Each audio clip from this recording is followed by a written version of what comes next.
বাংলাদেশের রাজনীতিতে নির্বাচনের আগে দলীয় মনোনয়ন নিয়ে অসন্তোষ খুব পরিচিত দৃশ্য। তবে এবারের পরিস্থিতি বিএনপির জন্য আরও জটিল হয়ে উঠেছে। 40টিরও বেশি আসনে মনোনয়ন নিয়ে তীব্র ক্ষোভ দেখা দিয়েছে।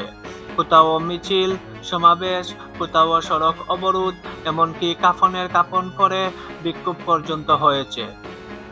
মনোনয়ন ঘোষণার পর থেকেই বিভিন্ন এলাকায় বিএনপির বঞ্চিত নেতাকর্মীরা প্রতিবাদে নামছেন। দলের ভেতরের বিভক্তি আরও স্পষ্ট হয়ে উঠেছে।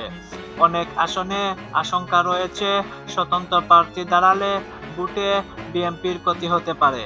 যে 40টি আসন অসন্তুষ্ট তাদের তালিকা নিম্নরূপ: চট্টগ্রাম 4 আসন, মাগুরা 2 আসন, গাইবান্ধা 4 আসন, চাঁপাইনবাবগঞ্জের কয়েকটি আসন, ফেনী 2 আসন, মাদারীপুর 1 আসন, ঢাকা 12 আসন, ঢাকা 15 আসন, নারায়ণগঞ্জ 2 আসন, নারায়ণগঞ্জ 3 আসন, কুমিল্লা 6 আসন, কুমিল্লা 9 আসন, নোয়াখালী 5 আসন, দিনাজপুর 2 আসন, দিনাজপুর 1 আসন, দিনাজপুর 4 আসন, নাটোর 1 আসন, চাঁদপুর 2 আসন, চাঁদপুর 4 আসন, সুনামগঞ্জ 1 আসন, সুনামগঞ্জ 3 আসন, সুনামগঞ্জ 5 আসন, সিলেট 3 আসন, ফরিদপুর 1 আসন, ফরিদপুর 3 আসন, রাজবাড়ী 1 আসন, জয়পুরহাটের কয়েকটি আসন, সাতক্ষীরা 2 আসন, সাতক্ষীরা 3 আসন, টাঙ্গাইল 1 আসন, টাঙ্গাইল 2 আসন, টাঙ্গাইল 8 আসন, কুষ্টিয়া 2 আসন, কুষ্টিয়া 3 আসন,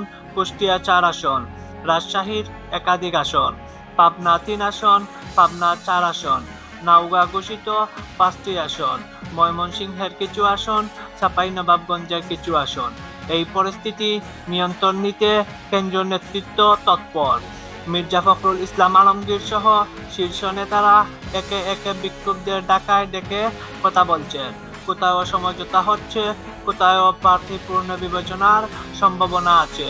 ফখরুল ইসলাম আলমগীর বলেন, অনেক জায়গায় 2-3 জন নেতা আছেন মনোনয়নের যোগ্য, আলাপ করে ক্ষোভ মেটানোর চেষ্টা চলছে।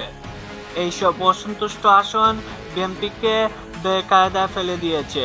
পরবর্তী ভিডিও দেখার জন্য অপেক্ষা করুন। বিশ্ব বাংলা সংক্ষেপ নিউজ চ্যানেলকে সাবস্ক্রাইব করুন। আল্লাহ হাফিজ।